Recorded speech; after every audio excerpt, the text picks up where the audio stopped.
With increasingly hotter temperatures, working outdoors has become more difficult. For many nations around the world, seas continue to rise due to melting ice sheets consuming beaches and threatening homes. Storms are more frequent and increasingly intense, with waves surging inland, causing massive economic losses. These stark realities are precisely why it's so important countries around the world do their bit to push back on conditions that accelerate climate change. The Paris Agreement is the world's first international agreement that requires all signatory nations to cut greenhouse gas emissions linked to climate change and all of its devastating impacts. Under the agreement, the ambition to which participating countries are tied is holding global temperature increases to 2 degrees Celsius, preferably 1.5 degrees.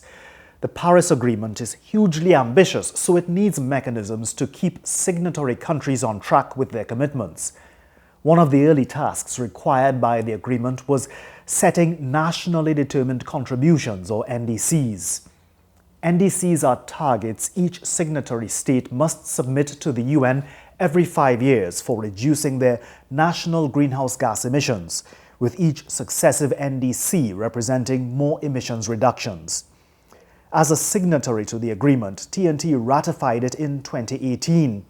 But even before then, the Ministry of Planning and Development's climate change experts had begun quantifying our output of greenhouse gases and charting a plan to reduce those emissions by 2030. There's a lot at stake for small island states like ours in an increasingly warmer world. In TNT, our main emitters of greenhouse gases such as carbon dioxide, nitrous oxide and methane come from 3 sectors: industry, power generation and transportation. Trinidad and Tobago's current nationally determined contribution is a commitment to reduce collective and cumulative emissions from those 3 sectors by 15% by 2030. Industry, which includes manufacturing and the energy and petrochemical sectors, will have to achieve emissions reduction through measures such as improved energy conservation and adoption of renewable energy like solar and wind, as well as addressing emissions arising from the industrial processes themselves. The power generation sector's plan for reduction includes increased renewable energy and more energy-efficient power generation. This involves upgrades to turbines that use both gas and steam to generate electricity, reducing reliance on natural gas by as much as 50%. Also, having consumers pay the true cost of electricity forms part of the overall approach to energy conservation. It's an important step towards getting homeowners to be more mindful of how they use electricity. In the transportation sector, reductions in emissions are expected to come from the promotion of alternative fuels such as compressed natural gas or CNG. But CNG is still a transitional fossil fuel, albeit with lower greenhouse gas emissions. Truly emissions-free transportation will come in the form of electric vehicles charged with electricity generated by renewable energy. In the public transportation sector, the target there is to reduce emissions by 30% by 2030. Implementing our NDC targets, though, will cost an estimated $2 billion for the 15% reduction in emissions from industry, power generation and transport.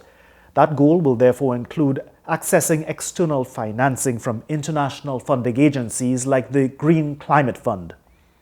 The 30% reduction in emissions from public transport, meanwhile, is expected to be financed with national resources.